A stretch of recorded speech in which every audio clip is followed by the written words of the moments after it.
حضرت سری سختی رضی اللہ تعالیٰ عنہ فرماتے ہیں باقی باتیں تو بعد کی بات ہیں، میں اس بات سے ڈرتا ہوں اپنے رب کا سامنا کیسے کروں۔ اللہ اکبر، کیسے اس کے حضور پیش ہوں، یہ چیز میرے بدن میں آگ لگا دیتی ہے۔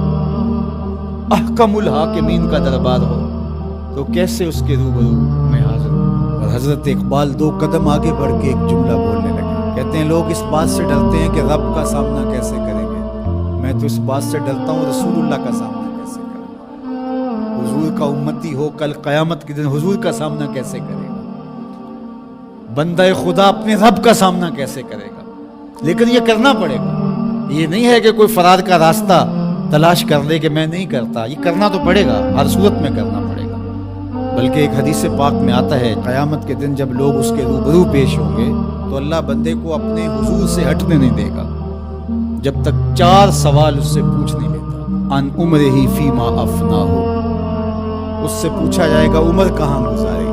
دوسرا سوال جو اس سے کیا جائے گا ان جسدہ فیما ابلاہ، بتا اپنے جسم کو کن کاموں میں لگایا، تجھے پھریرا بدن دیا تھا، اٹھتی جوانی تھی، عنفوان شباب تھا، چمکتی آنکھیں تھی، روشن چہرہ تھا، تجھے سنتے کان بولتی زبان بخشی، چوڑی چھاتی عطا کی، نرگسی آنکھیں تھی، کشادہ پیشانی تھی، قدِ رانا بخشا گیا۔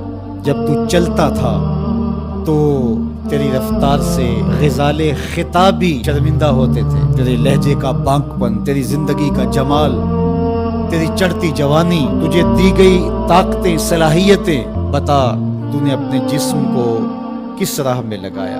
اللہ کے حکموں کی تعمیل میں تیرا جسم کمان کی طرح رکوع کی صورت میں جھکا، کیا تو اس کی حضور سجدے میں گیا تو چل کے مسجد کی راہوں کا مسافر بنا یا نہیں بنا۔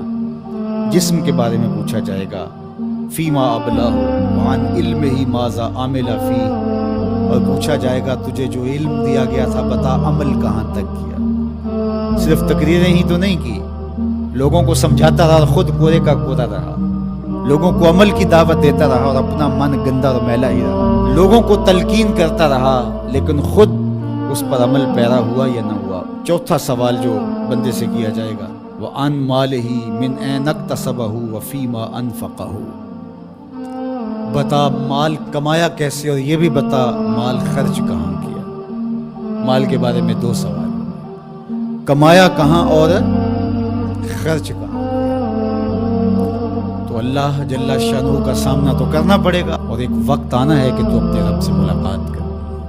ارشاد فرمایا کہ اذا احب عبدی لقائی احببت لقاءہ وَإِذَا كَرِهَ لِقَائِي كَرِهْتُ لِقَاءَهُ، جب میرا بندہ مجھ سے ملنے کی چاہت رکھتا ہے تو میں بھی اس سے ملنے کی چاہت رکھتا ہوں، پھر وہ ملاقات تو پھر زندگی کی آرزو ہے کہ میں اس کے حضور جاؤں، لیکن اچھے اعمال کا ذخیرہ ہوگا تو پھر ملنے کی آرزو ہوگی، گناہوں کا بوجھ ہو تو پھر ملنے کی تمنا ہی نہیں ہوتی۔ جو اشتہاری ہوتے ہیں وہ تو شہر سے گریز کر کے پردے میں گزرتے ہیں، تھانے کے آگے سے کیسے گزریں گے۔ جن کے ذمہ جرم کوئی نہیں ہوتا تو ان کو کوئی پرواہ نہیں ہوتی ہے، اللہ کی پکڑ سے کوئی بچ تو نہیں پائے گا، لیکن جنہوں نے اللہ کی رضا کے لیے زندگی بسر کی ہوگی اللہ جل شانہ سے ملاقات کا شوق انہیں کشاں کشاں اس کی دہلیز پہ لے جائے گا۔ تو کہا یا ایھا الانسان انک کادح الی ربک کدحا فملاقی، تو اس سے ملاقات تو کرنے والا ہی ہے، کرے گا تو صحیح، لیکن ملاقات کی کیفیت کیا ہوگی، حالت کیا ہوگی، صورت کیا ہوگی، اب یہ تیرے اعمال کے مطابق تجھے پتہ چلے گا کہ تو کہاں کھڑا ہے۔ تو اپنی مختصر زندگی کو مالک کی راہوں پہ ڈال دیں۔ یہ زندگی ایک بار ہی ملی ہے، دوبارہ نہیں ملنی۔